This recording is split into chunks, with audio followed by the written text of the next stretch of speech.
Welcome to a half hour of Mind Webs. Short stories from the worlds of speculative fiction.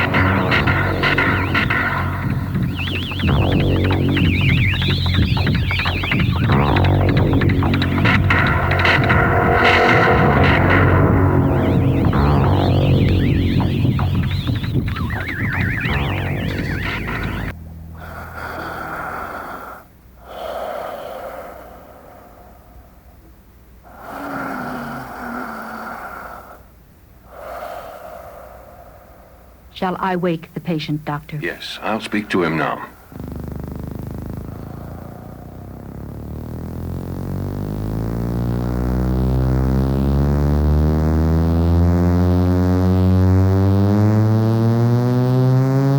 What? Dr. West, are the tests over? Everything's completed. You don't look too encouraging. Just how bad am I? You're dying, Mr. Murdoch. There is no cure, no treatment. Now, if you were a Venusian, a Martian even, we'd have a chance of saving you. But as an Earthman, you have no immunity to the disease you've contracted. It is alien, and it is deadly. Well, how long do I have, Doctor? In Earth time, how long? Exactly 2 months. You'll die at midnight on January 30th, 2022. The machines are never wrong about these things. I see. Now, I've made arrangements for you to remain with us until it... No, look, I'm going back home. To Earth? But that's impossible. From this planetary system, it's a year's journey. 12 Earth months. You'll never reach there alive. You're wrong, Doctor. 1 year from today, Robert Spencer Murdoch, Rocket Man, Star Class, will return to the town he grew up in. To Thayerville, Haley County, State of Ohio, planet Earth, to keep a promise. I'm afraid that would require a scientific miracle. Exactly, Dr. West, exactly right. A genuine scientific miracle.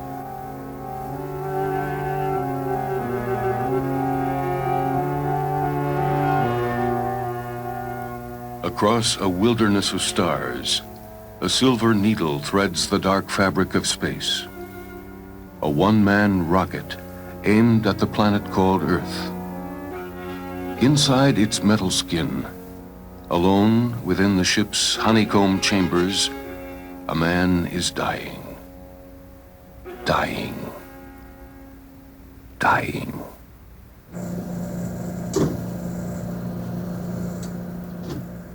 Robert S. Murdoch, recording logbook entry January 29th, 2022, on board Starship 12, single passenger craft, 29th day out. Proceeding on schedule, Star Course 89J4.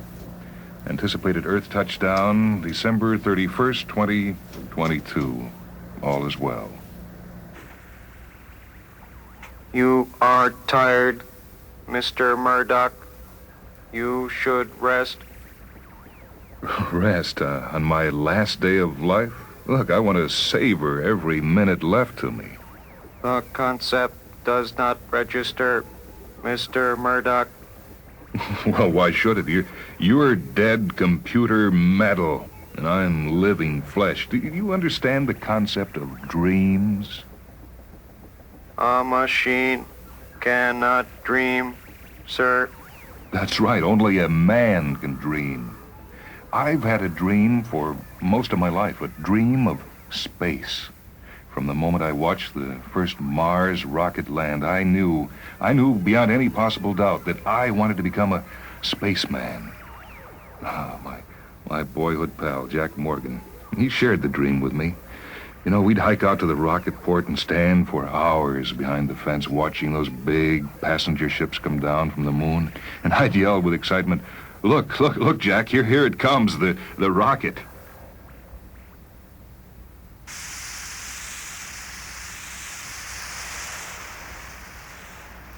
Here she comes, Jack. Isn't that a marvel? Yeah, she's beautiful. Oh, I'm gonna ride one of those like her to the stars someday, Jack. I'm gonna be a spaceman. Bet you won't. Not really. Bet I will.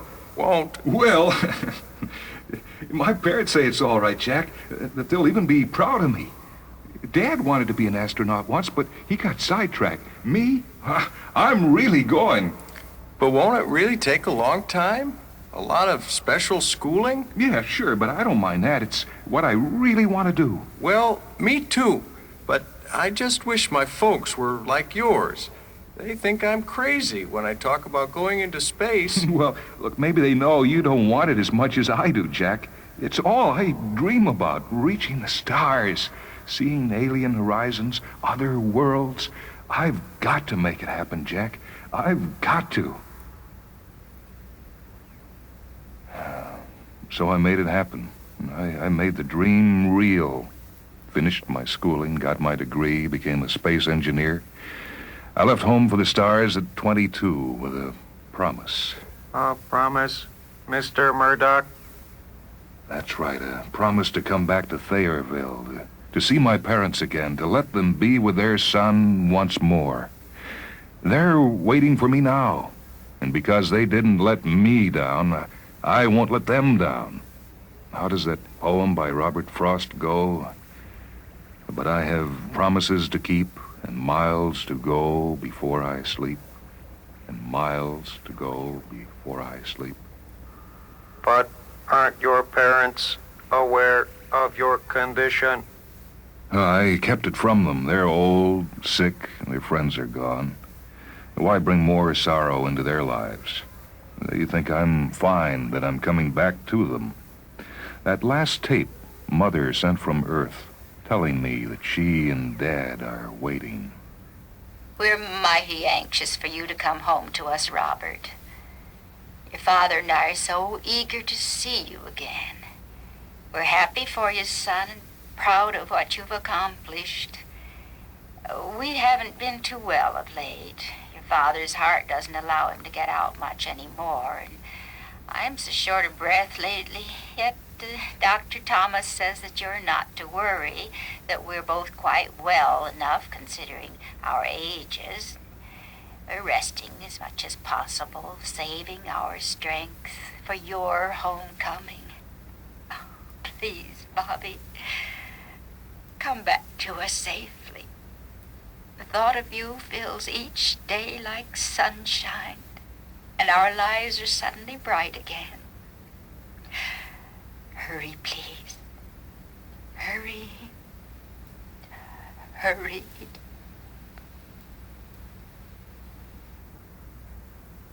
It's time. The hours, the minutes are running out. It's time now. Just inside here, they said he'd be waiting for me.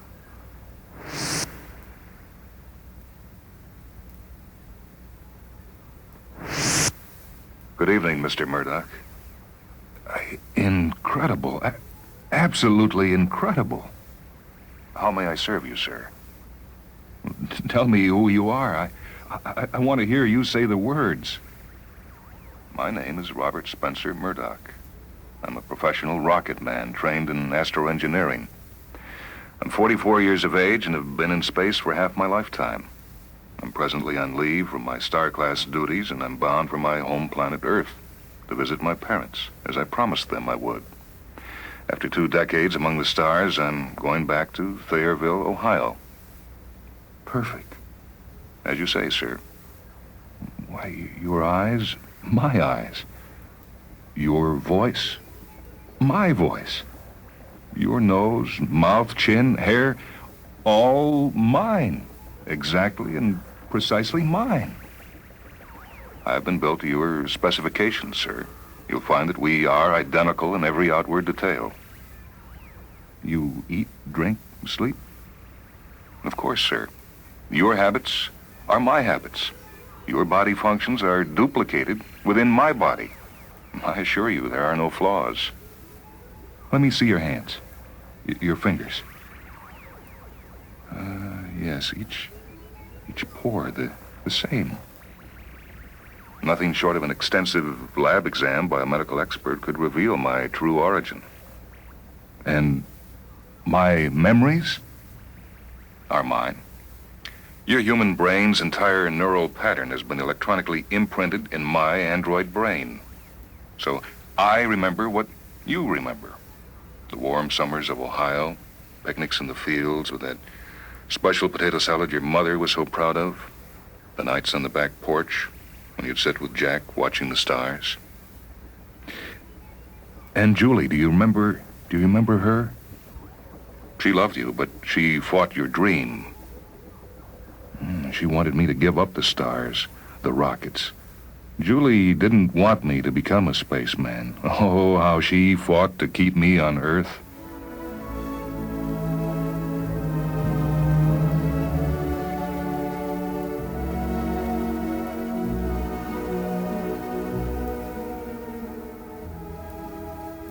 We'll be happy, Bob. I swear it. You'll see. I'll make you a fine wife. We'll have 2 children, a boy and a girl, and we'll raise them here in Thayrville. I love you, Bob, so much. And I love you, Julie, but I can't stay with you. I can't be tied to Earth. I need the stars, Julie. I need deep space, the rockets. I'm going out to them. I must. But this is your home. The people who love you are here. I'm here. I won't wait for you, Bob. I can't do that. Well, I'd never ask you to wait, Julie. I could be gone for decades. Maybe I'll never come back. I have no way of knowing. Then go. Forget me. Forget that I ever loved you. I'll never do that, Julie. I'll always remember you and what we had together, Julie. Always.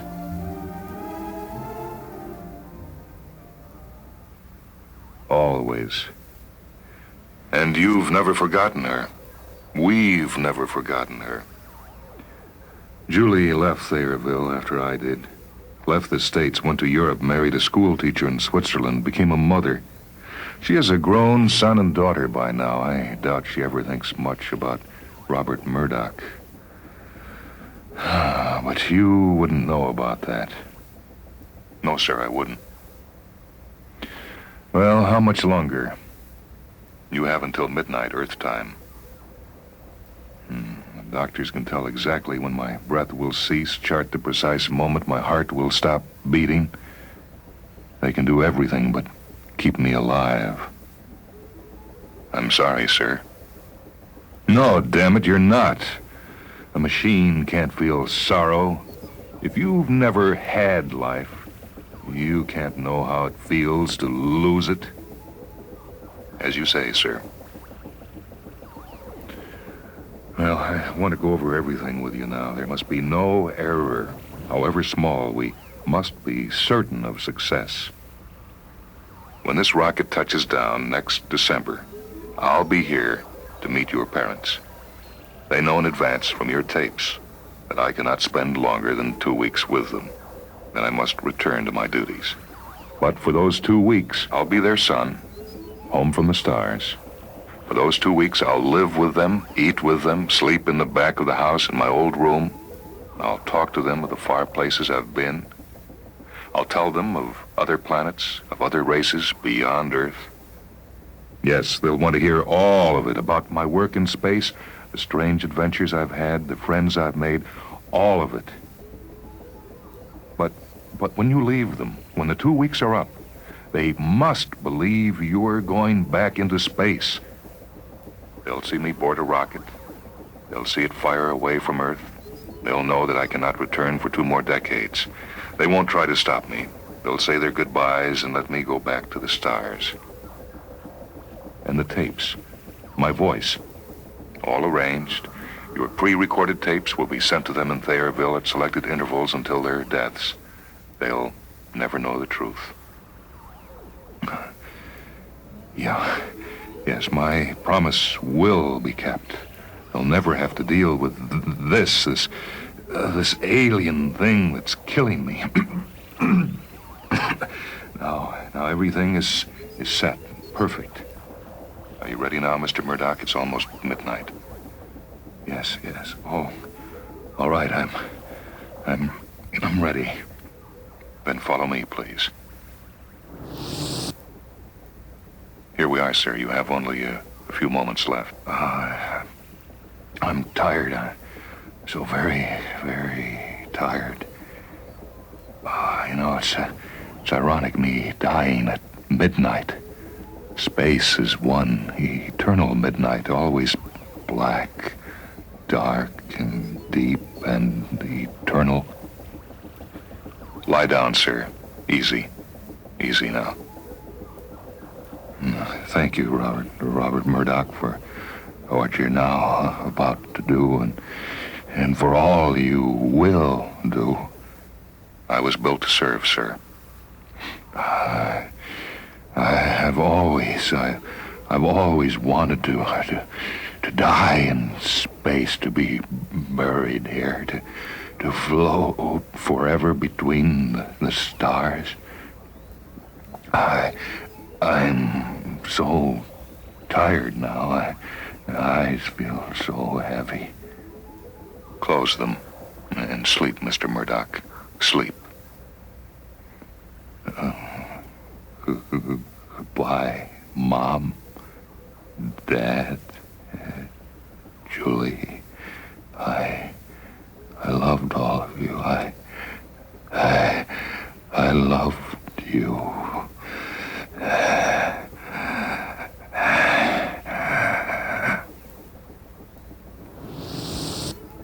Sleep well, Mr. Murdoch.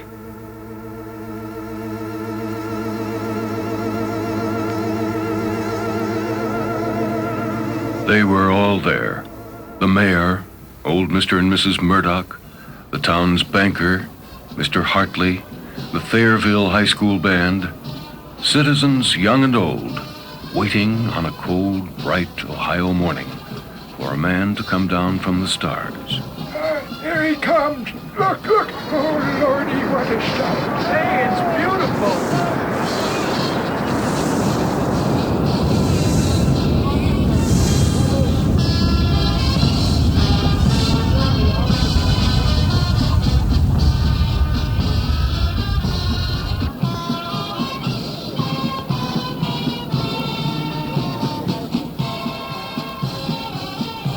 And he appeared before them. Robert Spencer Murdoch, tall and heroic, in a splendid dress uniform that threw back the light of the sun in 1,000 glittering diamond patterns. Across the field, moving toward the rocket, a white-haired woman and a man with a cane. Bobby. Son, you come back to us. Mom, Dad. Oh, I'm so glad to be home. Everybody's here, son, even the mayor. All the city officials. This is a great day for Thayerville. Well, Mr. Mayor, there they go, the three of them. Still doesn't seem altogether right to me, Hartley. Unnatural. That's the feeling I get. This is what they wanted, isn't it? What they asked for. It's what they wrote in their wills. They didn't want their son to come home and find them gone. They promised to meet him, and they've kept that promise. Doesn't seem right somehow. In just 2 weeks, he'll be back into deep space for another 20 years. Why ruin his homecoming? Why bring sorrow into his life? And they are perfect, aren't they? No doubt about that. They're perfect duplicates. It's amazing these days what science can do. Look at him, embracing them, chattering to them, smiling. He's happy, and he'll never know. You're right, Mr. Hartley. He'll never know.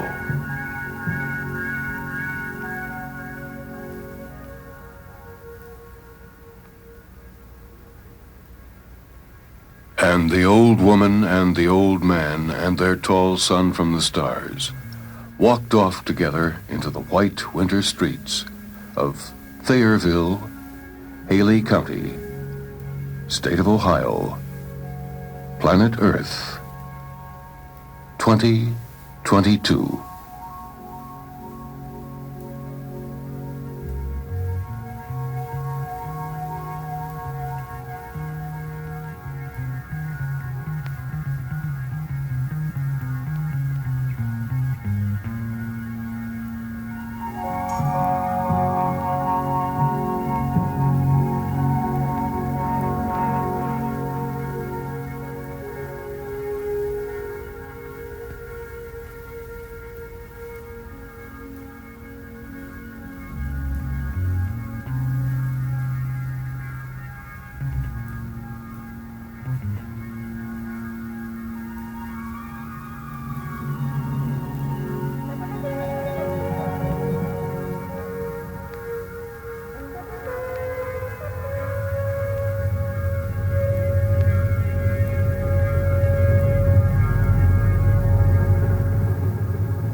The story this time was by William F. Nolan from his book Alien Horizons.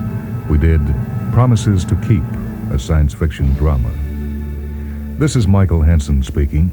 Reading with me were Jay Fitz, Cliff Roberts, Kerry Frumkin, Ward Paxton, and Louise Strausbough.